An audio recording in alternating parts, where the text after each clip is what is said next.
شروع کرتا ہوں اللہ تعالیٰ کے نام سے جو بڑا مہربان نہایت رحم والا ہے۔ یہ ہے وہ سورت جو ہم نے نازل فرمائی ہے اور مقرر کر دی ہے، اور جس میں ہم نے کھلی آیتیں احکام اتارے ہیں تاکہ تم یاد رکھو۔ زناکار عورت اور مرد میں سے ہر ایک کو 100 کوڑے لگاؤ، ان پر اللہ کی شریعت کی حد جاری کرتے ہوئے۔ تمہیں ہرگز ترس نہ کھانا چاہیے اگر تمہیں اللہ پر اور قیامت کے دن پر ایمان ہو۔ ان کی سزا کے وقت مسلمانوں کی ایک جماعت موجود ہونی چاہیے۔ زانی مرد بجز زانیہ یا مشرک عورت کے اور سے نکاح نہیں کرتا، اور زناکار عورت بھی بجز زانی یا مشرک مرد کے اور سے نکاح نہیں کرتی، اور ایمان والوں پر یہ حرام کر دیا گیا۔ جو لوگ پاک دامن عورتوں پر زنا کی تہمت لگائیں پھر 4 گواہ نہ پیش کر سکے تو انہیں 80 کوڑے لگاؤ، اور کبھی بھی ان کی گواہی قبول نہ کرو، یہ فاسق لوگ ہیں۔ ہاں، جو لوگ اس کے بعد توبہ اور اصلاح کر لیں تو اللہ تعالیٰ بخشنے والا اور مہربانی کرنے والا ہے۔ جو لوگ اپنی بیویوں پر بدکاری کی تہمت لگائیں اور ان کا کوئی گواہ بجز خود ان کی ذات کے نہ ہو تو ایسے لوگوں میں سے ہر ایک کا ثبوت یہ ہے کہ 4 مرتبہ اللہ کی قسم کھا کر کہیں کہ وہ سچوں میں سے ہیں، اور 5ویں مرتبہ کہیں کہ اس پر اللہ تعالیٰ کی لعنت ہو اگر وہ جھوٹوں میں سے ہو۔ اور اس عورت سے سزا اس طرح دور ہو سکتی ہے کہ وہ 4 مرتبہ اللہ کی قسم کھا کر کہے کہ یقیناً اس کا مرد جھوٹ بولنے والوں میں سے ہے، اور 5ویں دفعہ کہے کہ اس پر اللہ تعالیٰ کا غضب ہو اگر اس کا خاوند سچوں میں سے ہو۔ اگر اللہ تعالیٰ کا فضل و کرم تم پر نہ ہوتا تو تم پر مشقت اترتی، اور اللہ تعالیٰ توبہ قبول کرنے والا باحکمت ہے۔ جو لوگ یہ بہت بڑا بہتان باندھ لائے ہیں یہ بھی تم میں سے ہی ایک گروہ ہے۔ تم اسے اپنے لیے برا نہ سمجھو، بلکہ یہ تو تمہارے حق میں بہتر ہے۔ ہاں، ان میں سے ہر ایک شخص پر اتنا گناہ ہے جتنا اس نے کمایا ہے، اور ان میں سے جس نے اس کے بہت بڑے حصے کو سر انجام دیا ہے اس کے لیے عذاب بھی بہت بڑا ہے۔ اسے سنتے ہی مومن مردوں عورتوں نے اپنے حق میں نیک گمانی کیوں نہ کی، اور کیوں نہ کہہ دیا کہ یہ تو کھلم کھلا سرئی بہتان ہے۔ وہ اس پر 4 گواہ کیوں نہ لائے، اور جب گواہ نہیں لائے تو یہ بہتان باز لوگ یقیناً اللہ کے نزدیک محض جھوٹے ہیں۔ اگر اللہ تعالیٰ کا فضل و کرم تم پر دنیا اور آخرت میں نہ ہوتا تو یقیناً تم نے جس بات کے چرچے شروع کر رکھے تھے اس بارے میں تمہیں بہت بڑا عذاب پہنچتا، جبکہ تم اسے اپنی زبانوں سے نقل در نقل کرنے لگے اور اپنے منہ سے وہ بات نکالنے لگے جس کی تمہیں مطلق خبر نہ تھی۔ گو تم اسے ہلکی بات سمجھتے رہے، لیکن اللہ تعالیٰ کے نزدیک وہ بہت بڑی بات تھی۔ تم نے ایسی بات کو سنتے ہی کیوں نہ کہہ دیا کہ ہمیں ایسی بات منہ سے نکالنی بھی لائق نہیں۔ یا اللہ تو پاک ہے، یہ تو بہت بڑا بہتان ہے اور تہمت ہے۔ اللہ تعالیٰ تمہیں نصیحت کرتا ہے کہ پھر کبھی بھی ایسا کام نہ کرنا اگر تم سچے مومن ہو۔ اللہ تعالیٰ تمہارے سامنے اپنی آیتیں بیان فرما رہا ہے، اور اللہ تعالیٰ علم و حکمت والا ہے۔ جو لوگ مسلمانوں میں بے حیائی پھیلانے کے آرزو مند رہتے ہیں ان کے لیے دنیا اور آخرت میں دردناک عذاب ہیں۔ اللہ سب کچھ جانتا ہے اور تم کچھ بھی نہیں جانتے۔ اگر تم پر اللہ تعالیٰ کا فضل اور اس کی رحمت نہ ہوتی، اور یہ بھی کہ اللہ تعالیٰ بڑی شفقت رکھنے والا مہربان ہے، تو تم پر عذاب اتر جاتا۔ ایمان والوں، شیطان کے قدم بقدم نہ چلو۔ جو شخص شیطانی قدموں کی پیروی کرے تو وہ تو بے حیائی اور برے کاموں کا ہی حکم کرے گا، اور اگر اللہ تعالیٰ کا فضل و کرم تم پر نہ ہوتا تو تم میں سے کوئی بھی کبھی بھی پاک صاف نہ ہوتا، لیکن اللہ تعالیٰ جسے پاک کرنا چاہے کر دیتا ہے، اور اللہ سب سننے والا سب جاننے والا ہے۔ تم میں سے جو بزرگی اور کشادگی والے ہیں انہیں اپنے قرابت داروں اور مسکینوں اور مہاجروں کو فی سبیل اللہ دینے سے قسم نہ کھا لینی چاہیے، بلکہ معاف کر دینا اور درگزر کر لینا چاہیے۔ کیا تم نہیں چاہتے کہ اللہ تعالیٰ تمہارے قصور معاف فرما دے؟ اللہ قصوروں کو معاف فرمانے والا مہربان ہے۔ جو لوگ پاک دامن بھولی بھالی با ایمان عورتوں پر تہمت لگاتے ہیں وہ دنیا اور آخرت میں ملعون ہیں، اور ان کے لیے بڑا بھاری عذاب ہے، جبکہ ان کے مقابلے میں ان کی زبانیں اور ان کے ہاتھ پاؤں ان کے اعمال کی گواہی دیں گے۔ اس دن اللہ تعالیٰ انہیں پورا پورا بدلہ حق و انصاف کے ساتھ دے گا، اور وہ جان لیں گے کہ اللہ تعالیٰ ہی حق ہے اور وہی ظاہر کرنے والا ہے۔ خبیث عورتیں خبیث مردوں کے لائق ہیں، اور خبیث مرد خبیث عورتوں کے لائق ہیں، اور پاک عورتیں پاک مردوں کے لائق ہیں، اور پاک مرد پاک عورتوں کے لائق ہیں۔ ایسے پاک لوگوں کے متعلق جو بکواس کر رہے ہیں وہ ان سے بالکل بری ہیں، ان کے لیے بخشش ہے اور عزت والی روزی ہے۔ اے ایمان والو، اپنے گھروں کے سوا اور گھروں میں نہ جاؤ جب تک کہ اجازت نہ لے لو، اور وہاں کے رہنے والوں کو سلام نہ کر لو، یہی تمہارے لیے سراسر بہتر ہے تاکہ تم نصیحت حاصل کرو۔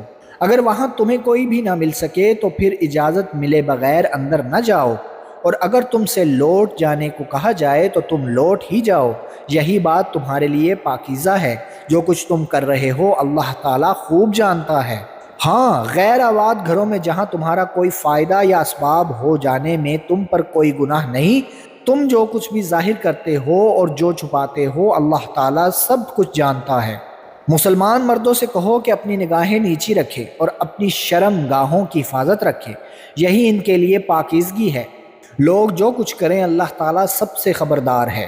مسلمان عورتوں سے کہو کہ وہ بھی اپنی نگاہیں نیچی رکھیں اور اپنی عصمت میں فرق نہ آنے دیں، اور اپنی زینت کو ظاہر نہ کریں سوائے اس کے جو ظاہر ہے، اور اپنے گریبانوں پر اپنی اوڑھنیاں ڈالے رہیں، اور اپنی آرائش کو کسی کے سامنے ظاہر نہ کریں سوائے اپنے خاوندوں کے، یا اپنے والد یا اپنے خسر کے، یا اپنے لڑکوں کے یا اپنے خاوند کے لڑکوں کے، یا اپنے بھائیوں کے یا اپنے بھتیجوں کے، یا اپنے بھانجوں کے یا اپنے میل جول کی عورتوں کے، یا غلاموں کے، یا ایسے نوکر چاکر مردوں کے جو شہوت والے نہ ہوں، یا ایسے بچوں کے جو عورتوں کے پردے کی باتوں سے مطلع نہیں، اور اس طرح زور زور سے پاؤں مار کر نہ چلیں کہ ان کی پوشیدہ زینت معلوم ہو جائے۔ اے مسلمانوں، تم سب کے سب اللہ کی جناب میں توبہ کرو تاکہ تم نجات پاؤ۔ تم میں سے جو مرد عورت بے نکاح کے ہوں ان کا نکاح کر دو، اور اپنے نیک بخت غلام اور لونڈیوں کا بھی، اگر وہ مفلس بھی ہوں گے تو اللہ تعالیٰ انہیں اپنے فضل سے غنی بنا دے گا۔ اللہ تعالیٰ کشادگی والا اور علم والا ہے۔ اور ان لوگوں کو پاک دامن رہنا چاہیے جو اپنا نکاح کرنے کا مقدور نہیں رکھتے، یہاں تک کہ اللہ تعالیٰ انہیں اپنے فضل سے مالدار بنا دے۔ تمہارے غلاموں میں سے جو کوئی کچھ تمہیں دے کر آزادی کی تحریر کرانی چاہے تو تم ایسی تحریر انہیں کر دیا کرو، اگر تم کو ان میں کوئی بھی بھلائی نظر آتی ہو، اور اللہ نے جو مال تمہیں دے رکھا ہے اس میں سے انہیں بھی دو۔ تمہاری جو لونڈیاں پاک دامن رہنا چاہتی ہیں انہیں دنیا کی زندگی کے فائدے کی غرض سے بدکاری پر مجبور نہ کرو، اور جو انہیں مجبور کر دے تو اللہ تعالیٰ ان پر جبر کے بعد بخش دینے والا اور مہربانی کرنے والا ہے۔ ہم نے تمہاری طرف کھلی اور روشن آیتیں اتار دی ہیں، اور ان لوگوں کی کہاوتیں جو تم سے پہلے گزر چکے ہیں، اور پرہیزگاروں کے لیے نصیحت ہے۔ اللہ نور ہے آسمانوں کا اور زمین کا، اس کے نور کی مثال مثل ایک تاک کے ہے جس میں چراغ ہو، اور چراغ شیشے کی قندیل میں ہو، اور شیشہ مثل چمکتے ہوئے روشن ستارے کی ہو۔ وہ چراغ ایک بابرکت درخت زیتون کے تیل سے جلایا جاتا ہو، جو درخت نہ مشرقی ہے نہ مغربی، خود وہ تیل قریب ہے کہ آپ ہی روشنی دینے لگے، اگرچہ اسے آگ نہ بھی چھوئے۔ نور پر نور ہے۔ اللہ تعالیٰ اپنے نور کی طرف رہنمائی کرتا ہے، جسے چاہے لوگوں کے سمجھانے کو یہ مثالیں اللہ تعالیٰ بیان فرما رہا ہے، اور اللہ تعالیٰ ہر چیز کے حال سے بخوبی واقف ہے۔ ان گھروں میں جن کے بلند کرنے اور جن میں اپنے نام کی یاد کا اللہ تعالیٰ نے حکم دیا ہے، وہاں صبح و شام اللہ تعالیٰ کی تسبیح بیان کرتے ہیں۔ ایسے لوگ جنہیں تجارت اور خرید و فروخت اللہ کے ذکر سے اور نماز قائم کرنے اور زکوٰۃ ادا کرنے سے غافل نہیں کرتی، اس دن سے ڈرتے ہیں جس دن بہت سے دل اور بہت سی آنکھیں الٹ پلٹ ہو جائیں گی، اس ارادے سے کہ اللہ انہیں ان کے اعمال کا بہترین بدلہ دے دے، بلکہ اپنے فضل سے اور کچھ زیادتی عطا فرمائے۔ اللہ تعالیٰ جسے چاہے بے شمار روزیاں دیتا ہے۔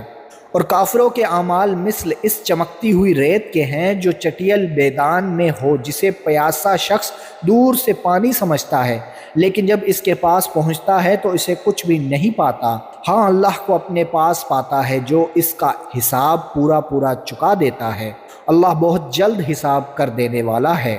یا مثل ان اندھیروں کے ہے جو نہایت گہرے سمندر کی تہ میں ہوں، جسے اوپر تلے کی موجوں نے ڈھانپ رکھا ہو، پھر اوپر سے بادل چھائے ہوئے ہوں۔ الغرض اندھیریاں ہیں جو اوپر تلے پے در پہ ہیں، جب اپنا ہاتھ نکالنے تو اسے بھی قریب ہے کہ نہ دیکھ سکیں، اور بات یہ ہے کہ جسے اللہ تعالیٰ ہی نور نہ دے اس کے پاس کوئی روشنی نہیں ہوتی۔